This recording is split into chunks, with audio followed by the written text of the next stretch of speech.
15년 전 우리 모두의 가슴을 아프게 했던 태안반도 기름 유출 사건을 기억하시나요? 무려 123만 명의 자원봉사자들이 기름 제거에 나서면서 피해를 줄일 수 있었는데요. 당시 자원봉사 활동을 담은 기록물들이 유네스코 세계기록유산으로 등재됐습니다. 한국교회 봉사단이 이를 기념해 오늘 태안 현장에서 감사 예배를 드렸습니다. 이승규 기자의 보도입니다. 2007년 12월 7일 삼성중공업 해상크레인 예인선단과 홍콩선적 유조선 허베이 스피리트호의 충돌로 원유 12,547kg가 유출됐습니다.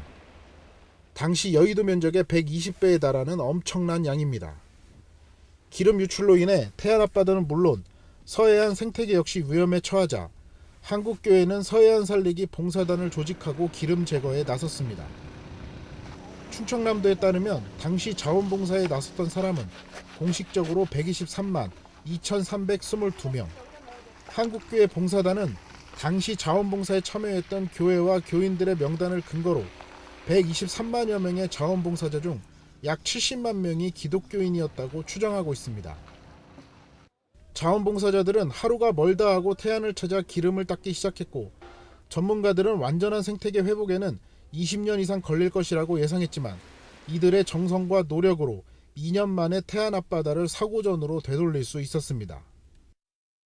세계 어느 나라도 조자 앉아가지고 돌을 닦는 나라는 없습니다. 한국 사람만이 해낼 수 있는 겁니다. 이런 노력을 인정받아 당시 영상과 사진 등의 기록물이 유네스코 세계기록유산 아시아 태평양 지역 목록으로 등재됐습니다.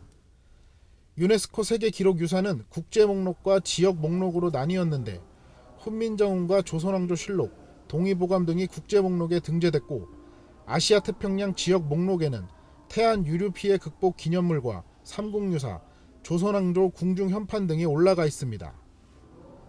태안 유류 피해 극복 기록물은 각종 문서와 사진, 간행물 등 모두 22만여 건의 자료로 이루어졌고, 한교봉이 소유하고 있던 기록물도 포함됐습니다.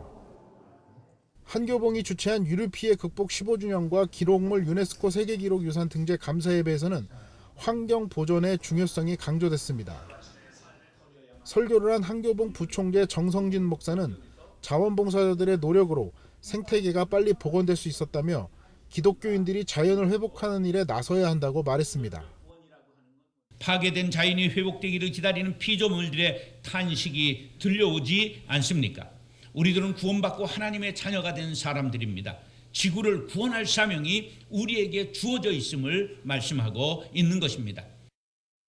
만리포교회 담임이자 태안 유류 피해 극복 기념관 해설사를 맡고 있는 유성상 목사도 한국교회를 비롯한 수많은 자원봉사자들의 노력으로 태안 앞바다가 제자리로 돌아올 수 있었다며 환경 보전에 적극 나서는 교회가 되길 바란다고 말했습니다.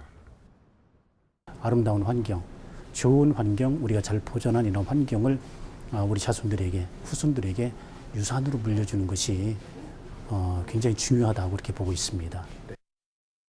복원에 20년 이상 걸릴 것이라고 했던 태안 앞바다는 123만 명이라는 자원봉사자의 손길로 이렇게 청정해역을 되찾았습니다. 예배에 참석한 이들은 더 이상 이런 재난은 없어야 한다며 한국교회가 환경보전에 최선을 다하겠다고 다짐했습니다. 태안 앞바다에서 CBS 뉴스 이승규입니다.